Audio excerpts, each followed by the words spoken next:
আসসালামু আলাইকুম। ওমান প্রবাসী ভাই ও বোনেরা, আপনারা যে যেখান থেকে এই মুহূর্তে আমার ভিডিওটা প্লে করছেন, সবাইকে অনুরোধ করব অবশ্যই আজকের ভিডিওটা খুবই আপনাদের জন্য গুরুত্বপূর্ণ।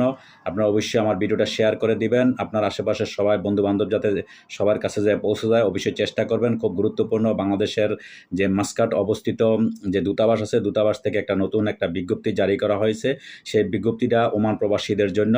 যারা আপনারা পাসপোর্টের জন্য দরখাস্ত করছেন, অ্যাপ্লিকেশন করছেন, তারা অবশ্যই আপনারা যে ছুটির দিন শুক্রবার এবং শনিবার মানে আগামীকালকে 14 এবং 15 শুক্রবার এবং শনিবার, তারপরে 21 এবং 22 এর পরের সপ্তাহ শুক্র এবং শনিবার এই সরকারি যে ছুটি আছে সেই ছুটির জন্য আপনারা দূতাবাস খোলা পাবেন। ওইখানে তাদের যে সেবা কার্যক্রম ওগুলা চালু থাকবে। আপনারা অবশ্যই যে রমজান মাস উপলক্ষে এইগুলা চালু রাখা হচ্ছে। এই সরকারি ছুটি যেগুলো আছে ছুটির দিন চালু থাকবে, খোলা থাকবে। আপনারা অবশ্যই যোগাযোগ করবেন এবং মাঝখানে আপনার পাসপোর্ট, যাদের পাসপোর্টের জন্য দরখাস্ত করছেন, পাসপোর্ট আনার জন্য আপনারা অবশ্যই যাবেন এবং পাসপোর্ট পাবেন, পাসপোর্ট আনতে যাবেন। কিন্তু তার আগে বলি, আপনারা পাসপোর্ট আনা যাওয়ার আগে আপনারা অবশ্যই আপনারা অনলাইনের মাধ্যমে চেক করবেন আপনার পাসপোর্টটা দূতাবাসে আসছে কিনা।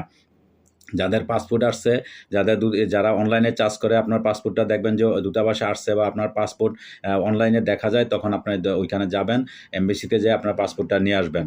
আর আপনারা যারা আমার এই ভিডিওটা এই মুহূর্তে প্লে করছেন, অবশ্যই আমার ভিডিওটা সর্বত্র সবার কাছে পৌঁছে দেওয়ার চেষ্টা করবেন এবং শেয়ার করে দিবেন, সবাই বেশি বেশি করে শেয়ার করে দিবেন। তো দর্শক, আজকে এই পর্যন্তই। ভালো থাকবেন। আল্লাহ হাফেজ।